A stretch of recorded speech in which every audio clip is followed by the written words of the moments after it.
Hola a todos y bienvenidos de nuevo a Conecta 2, Aprendiendo sin Fronteras.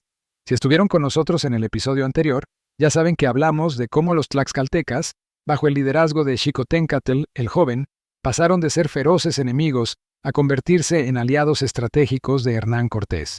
Vimos batallas llenas de tensión, una diplomacia complicada y cómo Tlaxcala se transformó en el pilar sobre el que descansó la campaña de Cortés. Pero ahora es momento de avanzar en esta historia épica.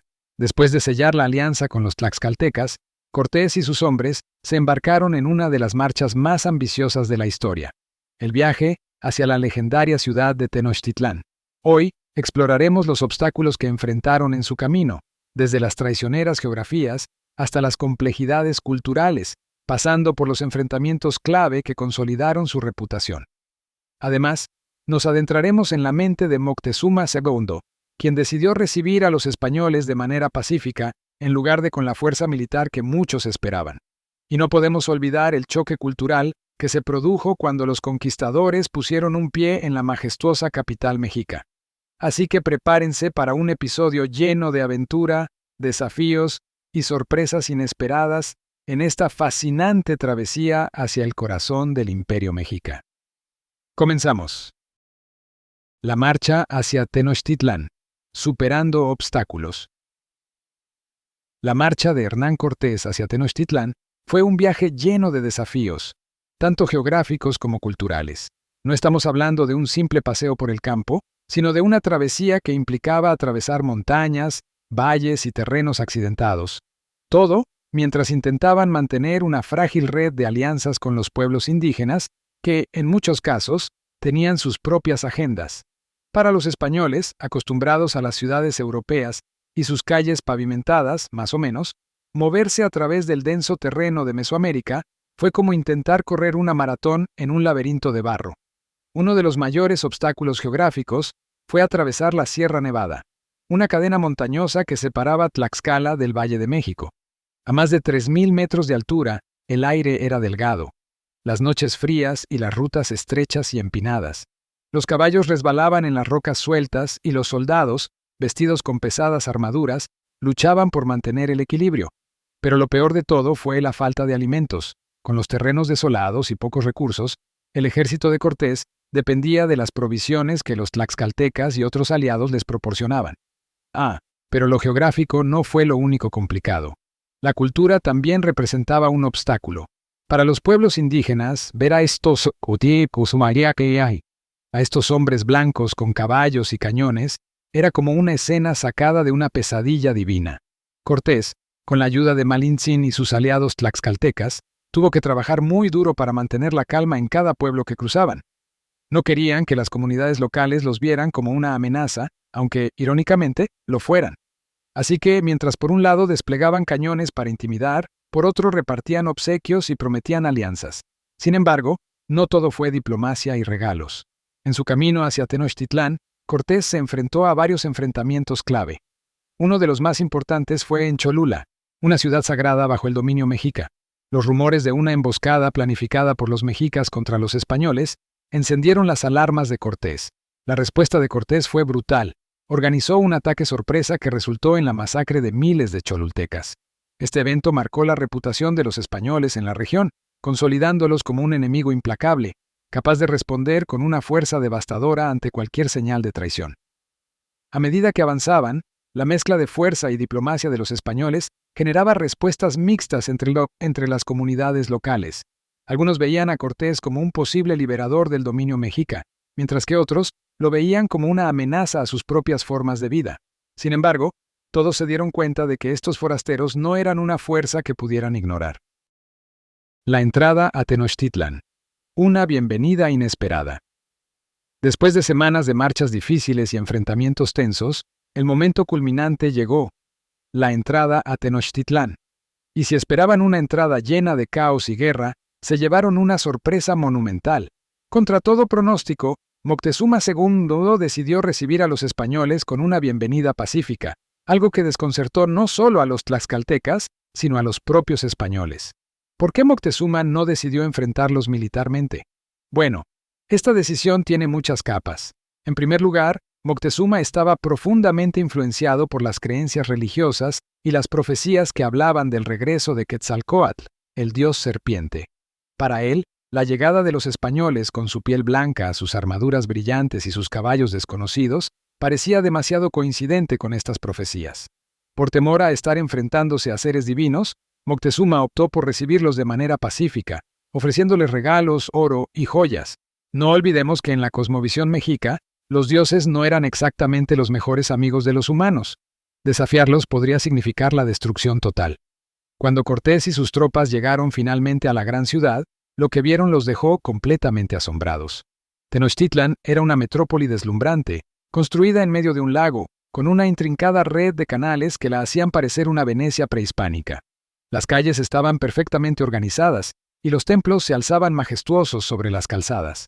Las primeras impresiones de los españoles no fueron solo de admiración, sino también de envidia. El oro que tanto habían buscado estaba allí, a plena vista, adornando los templos y las ropas de los nobles mexicas. Moctezuma recibió a Cortés con todos los honores y lo instaló, junto con sus hombres, en uno de los palacios de la ciudad. Durante los primeros días, la diplomacia parecía fluir sin problemas. Los españoles exploraban la ciudad, admiraban sus mercados y se mezclaban con los habitantes. Sin embargo, la tensión siempre estaba en el aire, como una cuerda a punto de romperse. Moctezuma. Segundo y Cortés. Diplomacia y desconfianza. Desde el primer momento en que Moctezuma y Cortés se encontraron, la relación entre ambos estuvo marcada por una mezcla de diplomacia, desconfianza y, en algunos momentos, puro desconcierto. Para Moctezuma, la llegada de estos extranjeros representaba una prueba tanto política como religiosa. Por un lado, tenía que manejar la presión de su propia nobleza, que exigía que los extranjeros fueran expulsados o eliminados. Por otro lado, su temor a las profecías y su creencia en la divinidad de los españoles lo llevaron a intentar mantener una relación diplomática con ellos. Moctezuma intentó manejar la presencia de los españoles de manera estratégica. Les ofrecía regalos y les permitía moverse libremente por la ciudad, pero siempre bajo una estricta vigilancia. Sin embargo, cada vez que intentaba establecer un control más firme sobre los conquistadores, Cortés encontraba la manera de esquivar sus intentos. Para Cortés, la estancia en Tenochtitlán era una oportunidad perfecta para aprender más sobre la estructura del Imperio Mexica y planificar su eventual caída. Pero también sabía que, en cualquier momento, la diplomacia podía desmoronarse. Aquí es donde los malentendidos culturales comenzaron a surgir. Para los mexicas, el concepto de ofrecer regalos y riquezas a los extranjeros era parte de un sistema diplomático, un signo de poder y hospitalidad. Sin embargo, para los españoles, estos regalos eran vistos como un signo de sumisión. Esta diferencia de interpretación solo aumentó la tensión. Cortés veía cada obsequio como una confirmación de que los mexicas estaban listos para someterse, mientras que Moctezuma los entregaba esperando que los extranjeros se fueran. Las cosas comenzaron a deteriorarse cuando las acciones de los españoles empezaron a chocar con las creencias y costumbres locales. Los sacrificios humanos, por ejemplo, horrorizaban a los europeos, quienes no podían entender la importancia espiritual de estos rituales para los mexicas. Las tensiones aumentaron cuando Cortés decidió tomar medidas más agresivas para asegurarse el control de la situación. El punto de inflexión llegó cuando Cortés tomó la decisión de capturar a Moctezuma y mantenerlo como rehén en su propio palacio. Esta decisión, aunque extrema, fue vista por Cortés como la única manera de controlar el creciente descontento entre los mexicas y evitar un conflicto abierto, al menos por el momento. La vida en Tenochtitlan, sociedad y cultura. Antes de la conquista. Antes de que la diplomacia se rompiera y la guerra estallara, la vida en Tenochtitlan seguía un ritmo sorprendentemente organizado y avanzado para los estándares europeos de la época. Para entender cómo era esta ciudad, debemos adentrarnos en su estructura social y su dinámica interna. La sociedad mexica estaba organizada en una jerarquía estricta, encabezada por el Tlatoani, en este caso Moctezuma II, quien gobernaba como líder supremo tanto en lo político como en lo religioso. Debajo de él había una élite de nobles, sacerdotes y guerreros de alto rango, quienes controlaban gran parte de la riqueza y la toma de decisiones en el imperio. Los sacerdotes, en particular, desempeñaban un papel fundamental, ya que controlaban los rituales y sacrificios que mantenían el equilibrio entre los dioses y los humanos. Los comerciantes también tenían un papel crucial en la sociedad mexica. Tenochtitlán era un centro de comercio vibrante, con mercados llenos de productos que llegaban desde los rincones más lejanos del imperio. Aquí se podía encontrar de todo, desde textiles finos y joyas hasta alimentos exóticos y animales. El comercio era tan importante que los pochtecas, una clase especial de comerciantes, no solo intercambiaban bienes, sino que también actuaban como espías para el imperio. La base de la pirámide social la conformaban los agricultores, artesanos y trabajadores, quienes mantenían en funcionamiento la vasta red de producción y distribución de alimentos, así como los productos manufacturados. Los canales de Tenochtitlán no solo facilitaban el transporte dentro de la ciudad, sino que también se utilizaban para regar los campos circundantes, donde se cultivaban productos básicos como maíz, frijol y calabaza.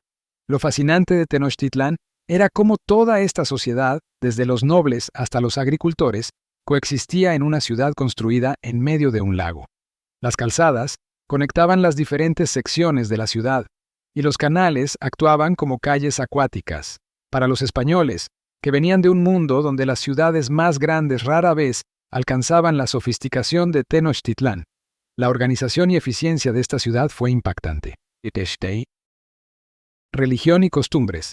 En Tenochtitlán. La espiritualidad méxica.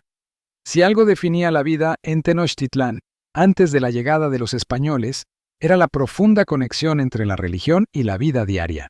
Los mexicas vivían en un mundo donde los dioses lo controlaban todo, desde las estaciones del año hasta las victorias militares y las enfermedades. La religión no solo era una creencia abstracta, era la base de toda la estructura social, política y cultural.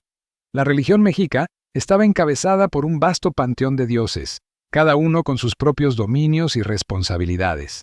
Uno de los más importantes era Huitzilopochtli, el dios de la guerra y el sol, quien exigía sacrificios humanos para mantenerse fuerte y asegurar la supervivencia del imperio. Pero no era el único. Tlaloc, el dios de la lluvia, y Quetzalcóatl, el dios serpiente, también ocupaban lugares destacados en la cosmovisión mexica.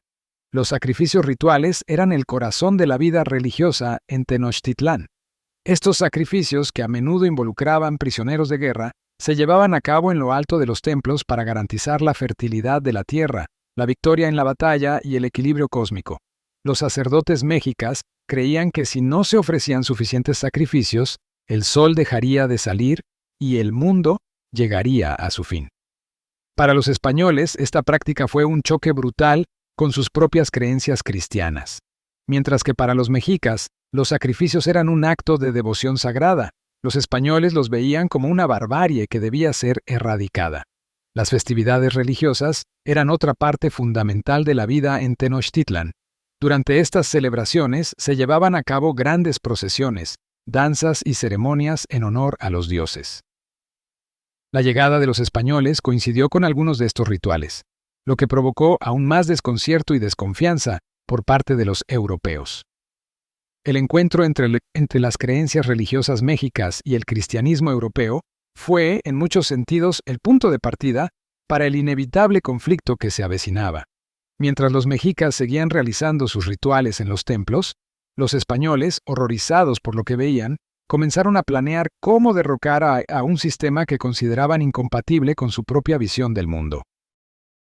Y así, llegamos al final de este apasionante episodio de Conecta 2, Aprendiendo sin Fronteras.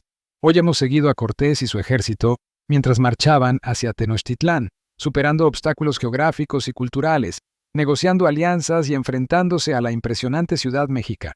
Hemos visto cómo Moctezuma, movido por las profecías y la diplomacia, recibió a los españoles en su ciudad y cómo la vida en Tenochtitlán, con su compleja estructura social y profunda espiritualidad, dejó a los europeos asombrados, pero también desconcertados.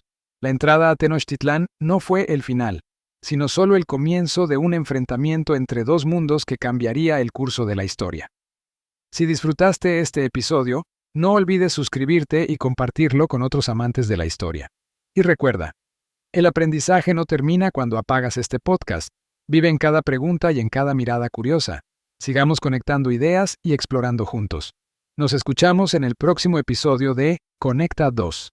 Aprendiendo sin fronteras, donde aprender es solo el comienzo.